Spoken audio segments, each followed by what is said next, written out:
Everybody asking how we doing, say we good. Don't need no one to tell me how to live just like they would. It ain't their business, but they in it, I don't know why. Revolved around my life after I found another. Hai teman-teman, perkenalkan nama saya Siti Marapetsaribu. Di sini saya akan menjelaskan materi mengenai mewaspadai ancaman terhadap kedudukan negara Kesatuan Republik Indonesia. Oke, di sini terdapat sebuah gambar bagaimana kita dapat mewaspadai ancaman terhadap negara Kesatuan Republik Indonesia sebagai wujud integrasi nasional.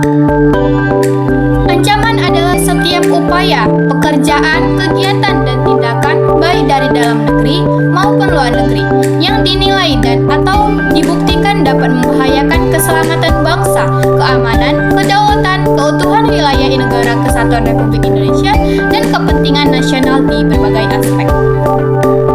Ancaman terhadap integrasi nasional yang pertama yaitu ancaman di bidang ideologi. Terdapat kelompok-kelompok yang pernah melakukan pemberontakan maupun kudeta ingin menggantikan Pancasila dengan ideologi lain seperti pemberontakan Partai Komunis Indonesia dan pemberontakan D1 atau D2. Ancaman yang kedua yaitu ancaman di bidang politik.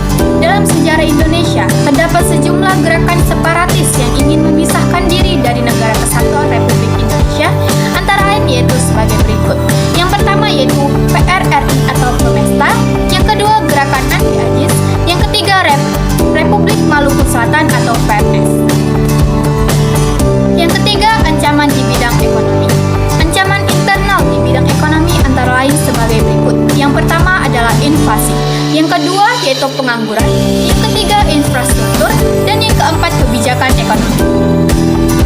Ancaman eksternal di bidang ekonomi antara lain sebagai berikut.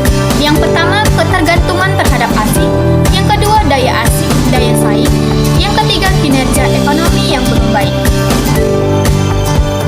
Ancaman yang keempat yaitu ancaman di bidang sosial.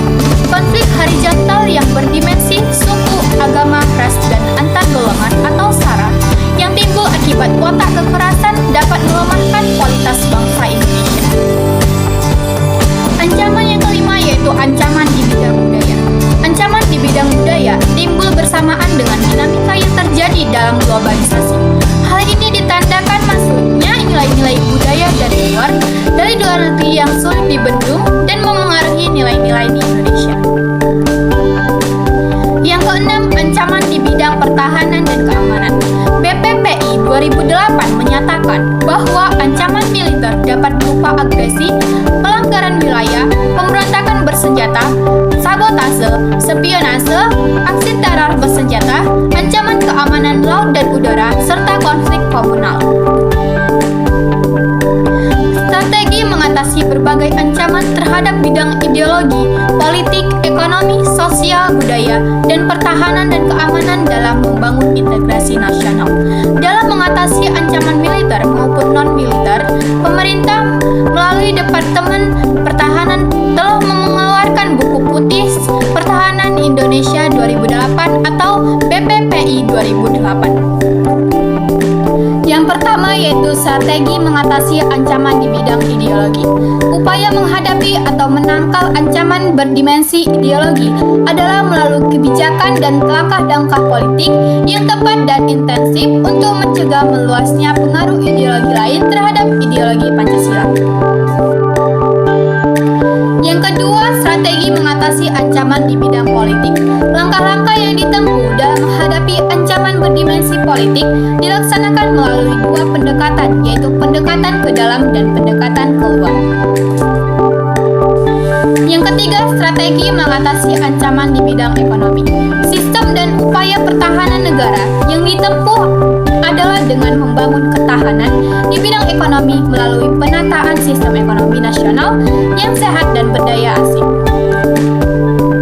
Yang keempat, strategi mengatasi ancaman di bidang sosial budaya. Untuk mengatasi ancaman terhadap sosial budaya, pemerintahan banyak melakukan program untuk meningkatkan rasa kecintaan terhadap budaya serta memberi batasan terhadap media yang memberi dampak buruk terhadap bangsa.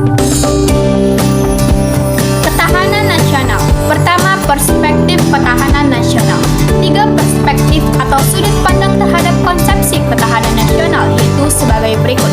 Yang pertama, ketahanan nasional sebagai kondisi. Yang kedua, ketahanan nasional sebagai pendekatan, metode atau cara. Yang ketiga, ketahanan nasional sebagai doktrin. Yang kedua, gagasan ketahanan nasional.